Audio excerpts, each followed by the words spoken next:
Salam, hörmətli və dəyərli izləyicilər.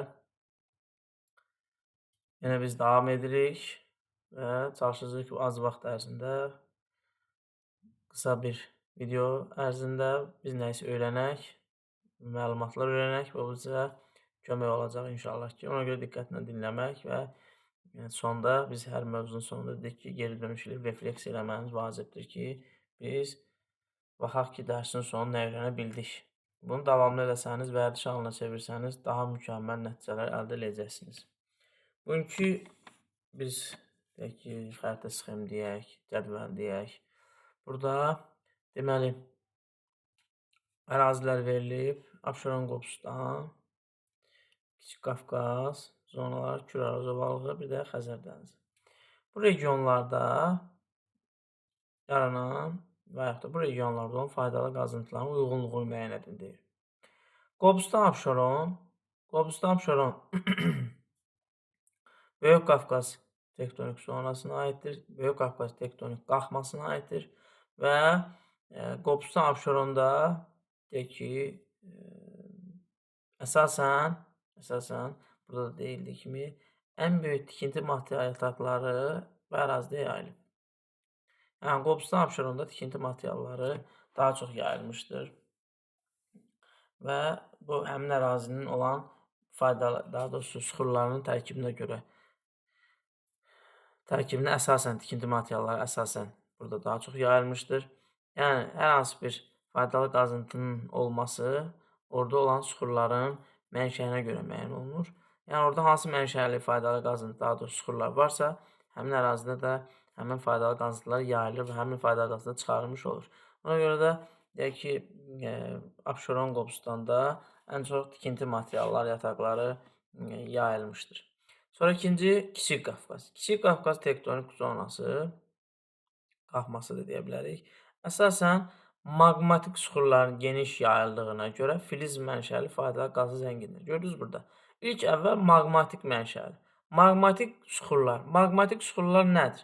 Maqmatik süxurlar vulkanın püskürən zaman, deməli, vulkan püskürən zaman, deyək ki, formada ətrafa tökülən zaman həmin lava soyuyaraq maqmatik süxurlar əmələ gətirir.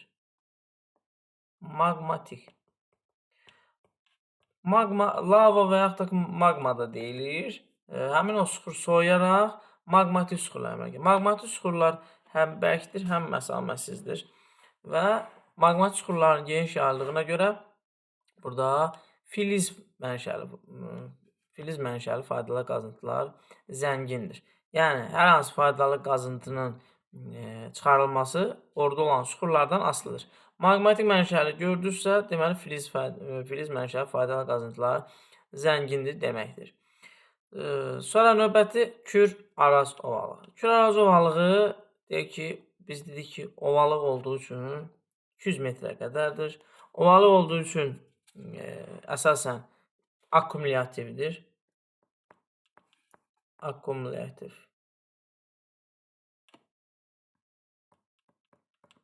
Yəni, çöktürülmədir.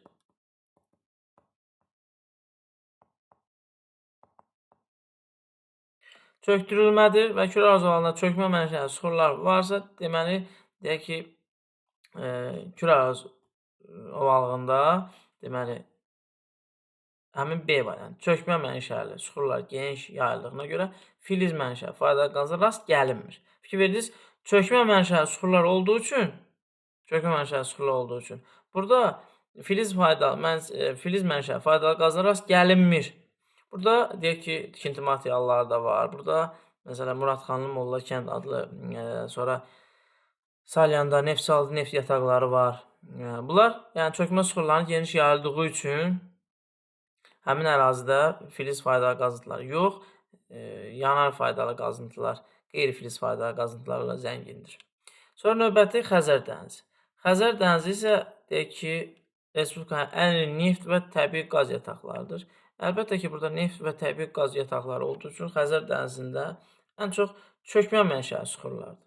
Çökmə mənşəli süxurlar üstünlüyü təşkil etdiyi üçün Xəzər dənizində ən iri neft və təbii qaz yataqları, məsələn, Azəri, Çıraq, Günəşli neft yataqları, təbii qaz, Şah dəniz, Ümid, Abşeron, bu deyək ki, qaz yataqları var ki, Xəzər dənizinə çıxarılır və bunlar da deyək ki, ən çox dedik çökmə mənşəli süxurların zəngin olduğu üçün Xəzər dənizində də bu faydalı qazıntı yataqları çıxarılır.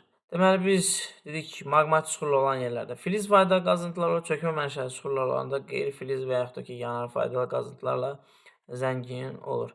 Diqqətiniz üçün təşəkkür edirəm. Mütləq sonda refleksiya, yəni nə öyrəndim sualına yazın vərəqə, cavab axtarın və bunu davamlı eləsəniz daha yaxşı nəticə əldə edəcəksiniz.